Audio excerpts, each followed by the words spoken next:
가슴이 아플 때 여러분은 어떤 생각이 드시나요? 단순한 소화불량일까? 아니면 심각한 심장병의 전조 증상일까? 이런 고민 한 번쯤 해보셨죠? 오늘 우리는 이 혼란스러운 증상의 실체를 파헤쳐 보려고 합니다. 과연 식도염과 심장병을 어떻게 구별할 수 있을까요? 그리고 만약 식도염이라면 어떻게 해결할 수 있을까요? 20년 경력의 한의학 전문가인 제가 여러분의 궁금증을 모두 해결해 드리겠습니다. 가슴 통증은 매우 흔한 증상이지만 그 원인을 정확히 파악하는 것은 쉽지 않습니다. 특히 식도염과 심장병은 비슷한 증상을 보일 수 있어서 많은 분들이 혼란을 겪곤 합니다.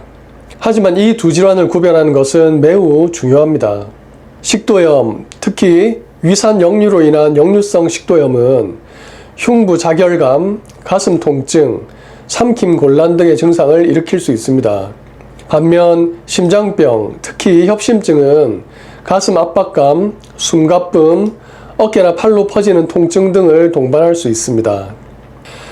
제가 20년간 한의원을 운영하면서 경험한 바로는 실제로 많은 환자분들이 심장병을 걱정하고 오셨지만 정작 식도염인 경우가 더 많았습니다.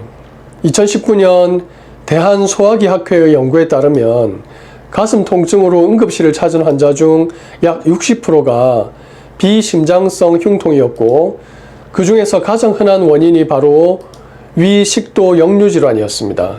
그렇다면 어떻게 식도염과 심장병을 구별할 수 있을까요? 여기 몇 가지 핵심적인 차이점을 알려드리겠습니다. 첫째, 통증의 양상입니다. 식도염으로 인한 통증은 주로 타는 듯한 느낌이나 쓰린 느낌으로 나타나며 대개 식사 후나 누웠을 때 심해집니다. 반면 심장병으로 인한 통증은 압박감이나 쥐어짜는 듯한 느낌이 더 강하며 운동이나 스트레스 상황에서 악화되는 경향이 있습니다. 둘째, 동반 증상입니다. 식도염은 위산 역류, 트림, 목의 이물감 등이 함께 나타나는 경우가 많습니다. 심장병의 경우 숨가쁨, 식은땀, 어지러움 등이 동반될 수 있습니다.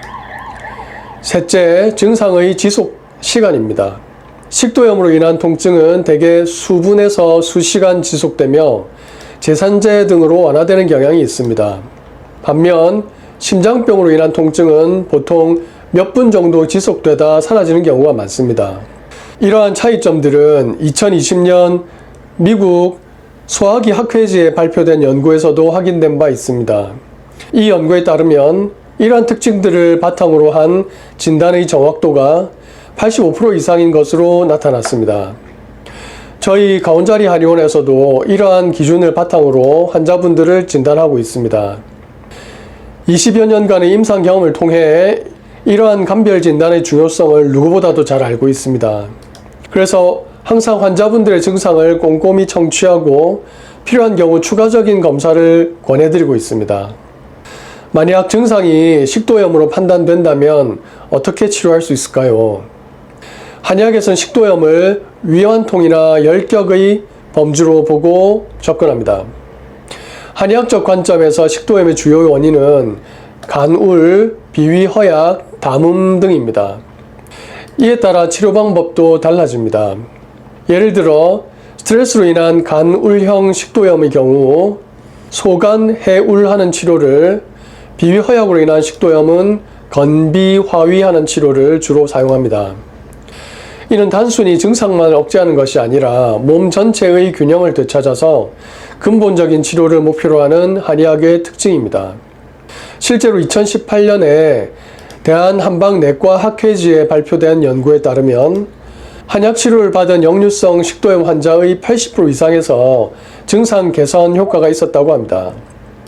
저희 가온자리 한의원에서도 이러한 원리를 바탕으로 치료를 진행하고 있으며 많은 환자분들이 만족스러운 결과를 얻고 계십니다.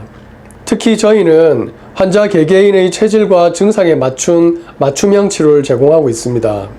이는 20여 년간의 임상 경험을 통해 얻은 노하우로 단순히 증상만을 보는 것이 아니라 환자의 생활 습관, 스트레스 요인 등을 종합적으로 고려하여 치료 계획을 수립합니다.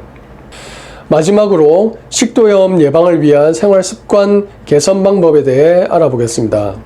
첫째, 식습관 개선입니다. 과식을 피하고 취침 전 3시간 이내에는 음식 섭취를 자제하는 것이 좋습니다. 또한 자극적인 음식, 커피, 알코올 등은 위산 분비를 촉진할 수 있으므로 주의가 필요합니다. 둘째, 체중 관리입니다. 비만은 식도염의 주요 위험 요인 중 하나입니다. 2021년 대한비만학회지에 따른 연구에 따르면 체질량 지수가 정상 범위를 벗어날수록 역류성 식도염의 위험이 증가한다고 합니다. 셋째, 스트레스 관리입니다. 스트레스는 위산 분비를 증가시키고 식도 근육의 긴장도를 높여서 식도염을 악화시킬 수 있습니다. 규칙적인 운동, 명상 등을 통해서 스트레스를 관리하는 것이 중요합니다. 저희 가운자리 한의원에서는 이러한 생활 습관 개선에 대한 상담도 함께 제공하고 있습니다. 단순히 증상 치료에 그치지 않고 환자분들이 건강한 삶을 영위할 수 있도록 돕는 것이 저희의 목표입니다. 지금까지 가슴 통증의 원인으로 흔히 혼동되는 식도염과 심장병에 대해 알아보았습니다. 두 질환의 차이점, 식도염의 한방치료법, 그리고 예방을 위한 생활습관 개선 방법까지 다루어 보았습니다.